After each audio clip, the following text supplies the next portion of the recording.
Wrote myself a check for $10 million for acting services rendered, and I gave myself 5 years, or 3 years maybe, and I dated it Thanksgiving 1995, and I put it in my wallet, and I kept it there, and it deteriorated and stuff,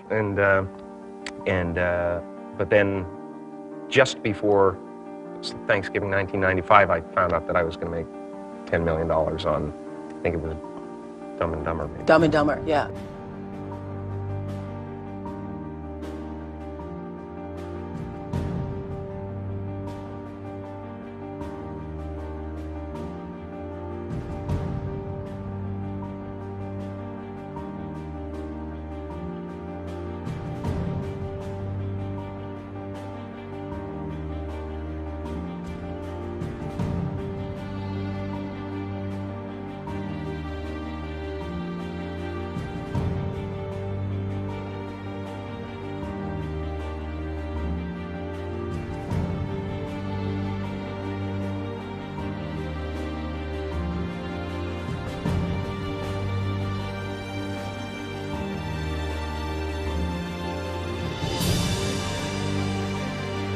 When a seed is planted in the ground, all you can do is water it. You cannot control the sunshine, you cannot control the weather, and you cannot control whether the locusts will come and try and destroy it. All you can do is plant your seed in the ground, water it, and believe.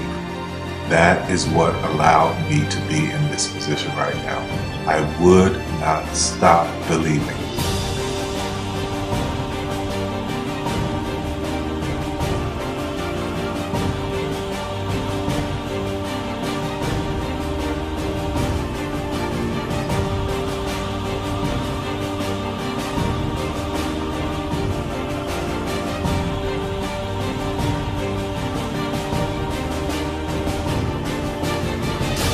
Just don't take that for an answer. I mean, I think if you believe in what you're doing, many people will tell you, why you're mistaken, why it'll never work.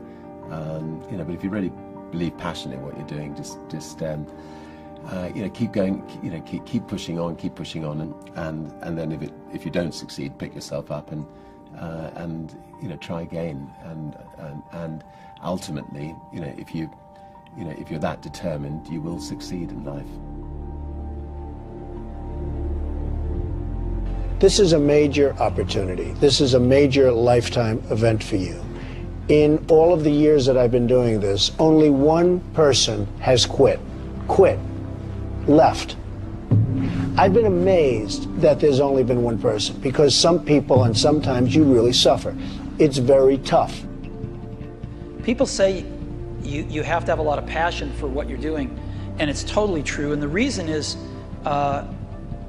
because it's so hard that if you don't, any rational person would give up. It's really hard, and you have to do it over a sustained period of time. So if you don't love it, if you're not having fun doing it, and you don't really love it, you're going to give up.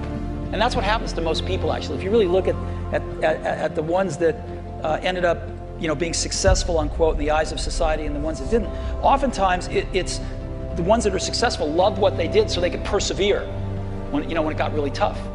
And the ones that didn't love it quit because they're sane, right? Who would want to put up with this stuff if you don't love it? So it's a lot of hard work, and it's a lot of worrying constantly. And if you don't love it, you're going to fail. Make a choice. Like, you just decide what it's going to be, who you're going to be, how you're going to do it. Just decide. And then from that point, the universe is going to get out your way. Because there's only about 1% of people have the ability to really take risks, entrepreneurial risks. 99% of the population can work for a business once it's established. Only 1% have the courage and the ability to actually make the entrepreneurial breakthroughs that create those jobs. Somebody said to me, what did you learn from your father? And what I learned from my father is that work can make you happy. Really can make you happy. But you have to love what you do. You're meeting your must, my friends. Maybe it's time to change your must. Some people's must is survive. Some Some people's must is to be okay. Some people's must is to have freedom. Some people's must is to have more than they could possibly spend. Some people's must is take care of everybody around them. Whatever your must is, you're going to get it. Think how your life would be different if you raised the standard of what you expected from yourself, not your people, yourself, to that level. How things could shift. It's all about changing your shoulds to musts. It's all about going back and saying, this is how it's going to be.